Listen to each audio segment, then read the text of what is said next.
3 jeunes Sénégalais rêvaient de devenir footballeurs professionnels. Ils se sont réveillés enfermés dans une maison au Ghana. Mesdames et messieurs, aujourd'hui, on ne parle pas de transfert, on parle de traite. Pas de ballon rond, mais d'un piège en rotation. Pas de contrat, mais d'un système pyramidal déguisé en opportunité.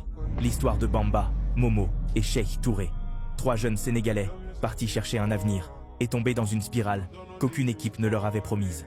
Dakar, 2025. 3 garçons, 3 rêves. Ils jouent sur les terrains sablonneux, avec des crampons rafistolés et un espoir en béton. Le foot, c'est plus qu'un sport. C'est une échappatoire, un passeport pour un autre monde. Et ce jour-là, ce monde semble enfin s'ouvrir. Une annonce tourne sur Internet. Sélection de jeunes talents pour un essai professionnel au Maroc. Hébergement pris en charge. Encadrement par des coachs certifiés. Les messages sont beaux, les images, pro. Mais la vérité, c'est plus froid que ça. Ils ont reçu un formulaire, un simple document à remplir, et l'ont renvoyé. Quelque temps, un message. Vous avez été pris. Bamba est le premier convaincu. C'est Alou, un ami qui est là-bas, qui l'a poussé. Bamba, lui, ramène Momo, puis Cheikh. Au départ, Cheikh n'était même pas au courant. Il a été entraîné par l'enthousiasme des autres, pas par une promesse directe. Et voilà la mécanique terrible. Quand ton téléphone est confisqué ou contrôlé, quand chaque mot que tu dis est dicté par quelqu'un d'autre, comment savoir si c'est vraiment toi qui parles aux gens au bout du fil? C'est ça la question. Mais attendez, reprenons tout depuis le début. Derrière le rêve, il y a une machine. Un système construit sur le mensonge et la peur, calqué sur les modèles de réseaux pyramidaux.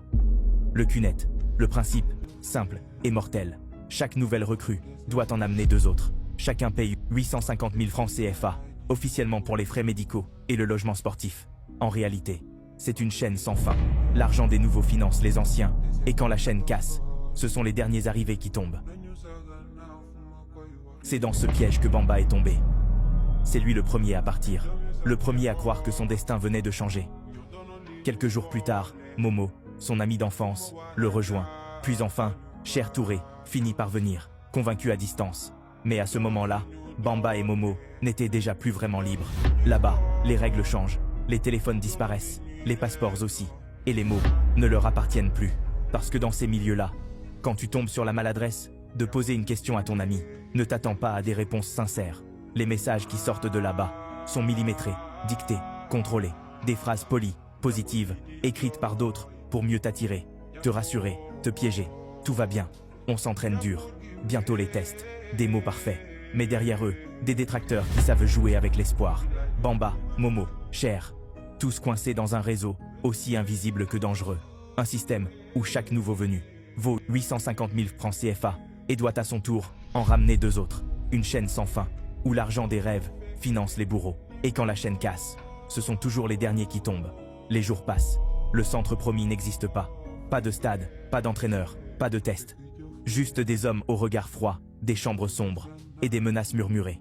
Leurs voix deviennent méconnaissables au téléphone, et Cheikh n'aura même pas le temps de comprendre le piège. Quelques semaines plus tard, une photo est envoyée à son père, floue, froide. Le corps de Cheikh allongé sur une table métallique. Accident, dit-on. Mais personne ne dit comment. Personne n'explique pourquoi. Les autorités, elles, parlent d'enquête. Les familles exigent des réponses.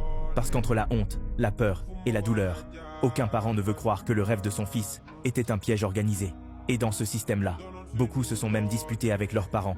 Parce que certains ne savent pas lire entre les lignes, ne voient pas le danger caché derrière les promesses. Ces réseaux sont organisés. Ils changent de nom, recréent d'autres groupes, publient de nouvelles annonces, et à chaque fois, de nouveaux jeunes mordent à l'hameçon. Alors, que retenir de cette histoire? Que le rêve sans vigilance devient une arme dans les mains de ceux qui savent manipuler l'espoir. Que la parole dictée par la peur n'est plus un message, mais une prison invisible qui enferme l'âme avant le corps. Que l'argent qu'on verse pour acheter une illusion coûte toujours plus cher que la vérité qu'on refuse de voir. Et que dans un monde où tout s'achète, la seule richesse qui sauve encore, c'est la lucidité. Moi, je fais que raconter l'histoire.